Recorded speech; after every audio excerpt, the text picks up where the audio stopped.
Monsieur le maire de Hambourg, Madame la ministre fédérale de l'Environnement, chère Barbara, et chers représentants des fondations de la plateforme F20, mesdames et messieurs, je suis sincèrement désolé de ne pas être parmi vous aujourd'hui, mais comme vous devez le deviner, je suis à Paris et pour la bonne cause, car je suis en train de mettre le point final à un plan climat que je dois présenter dans quelques jours à sa demande au président de la République. Alors, je veux saluer votre initiative qui rassemble maintenant non pas une vingtaine, mais si j'ai bien compris, une quarantaine de fondations qui sont très actives sur la lutte contre le changement climatique et sur la mise en œuvre des objectifs de développement durable. C'est une preuve, si besoin était, de plus de l'amplification et de la mobilisation pour la planète dont je ne peux évidemment que me réjouir. Alors, d'autant plus qu'après cette décision un peu brutale des États-Unis de se retirer de l'accord de Paris depuis cette annonce que nous avons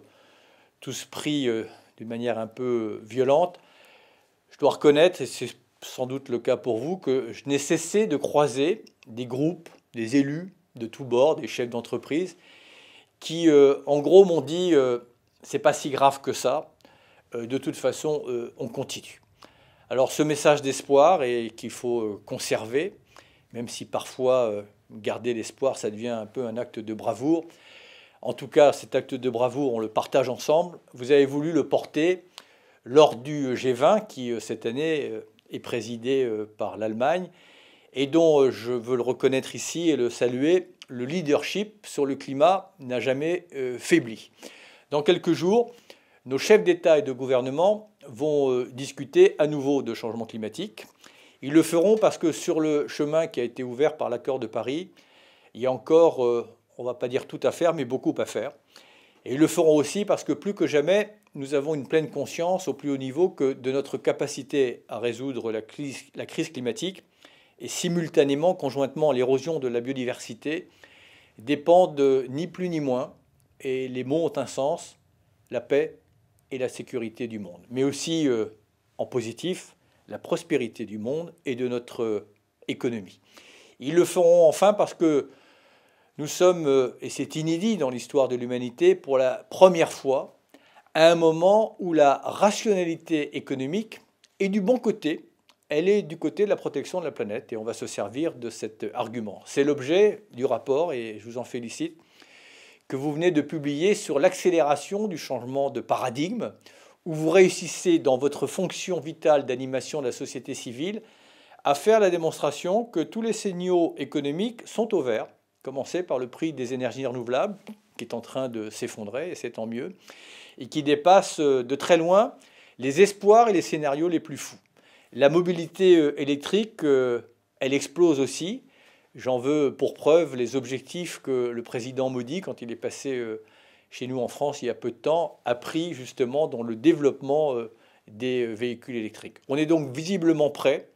à changer de logiciel. Alors nous, en France, ne doutez pas que nous sommes résolus aussi de notre côté, notamment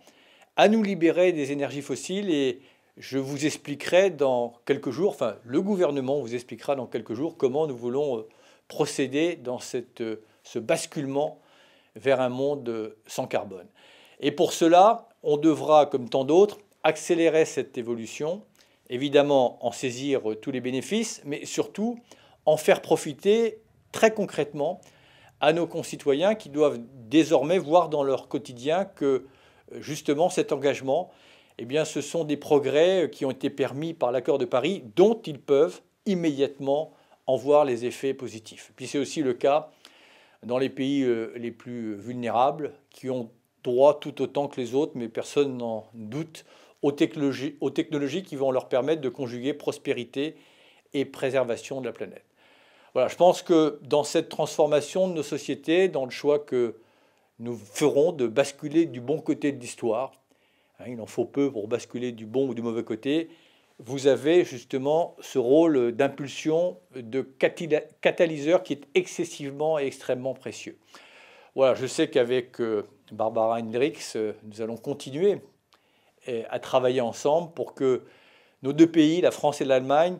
justement, tirent ensemble toutes les leçons de vos travaux. Et c'est aussi comme cela que nous allons incarner dans nos actions cette volonté que partagent nos chefs d'État respectifs, Angela Merkel, Emmanuel Macron, et d'accélérer, d'amplifier, de doper la lutte contre le changement climatique. Voilà, merci pour votre magnifique contribution et je vous laisse à vos travaux.